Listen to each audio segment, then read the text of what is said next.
Eto na mga katambay ang spoilers para sa chapter 1141 ng One Piece. Ano-ano kaya ang mga posibleng mangyari? Alamin natin. Pero bago yan ay huwag kalimutan i-like ang video, mag-subscribe at i-hit ang bell para maging updated sa mga spoilers, theory at chapter patungkol sa One Piece. O paano, simulan na natin. Let's go!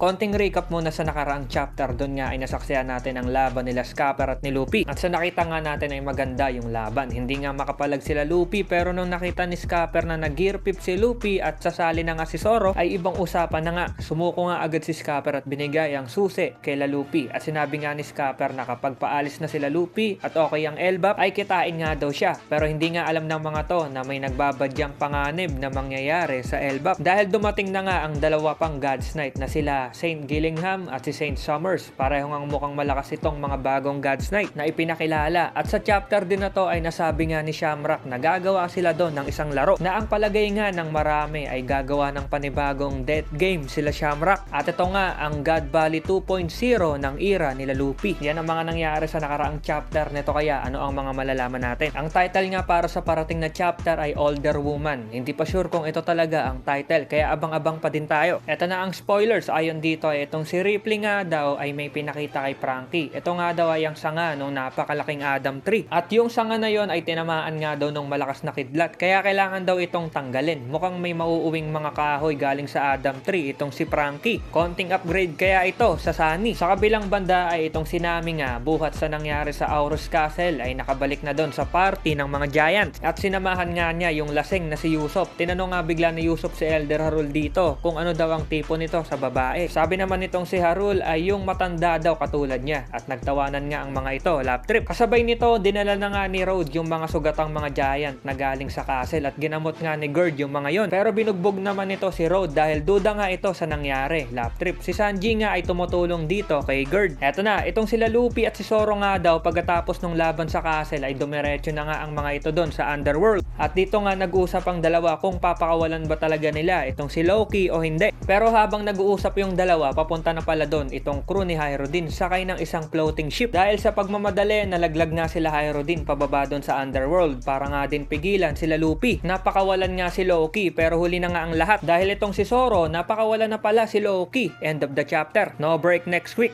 Okay, isang malupit na spoilers na naman ang nakita natin at ayun nga, madami ang nangyari. Itong sila Luffy at si Zoro nga ay napakawalan na si Loki. Ano kaya ang susunod na mangyayari? Abang na lang sa full chapter, malapit na yan. Salamat sa pagnood at see you sa next video. Over na!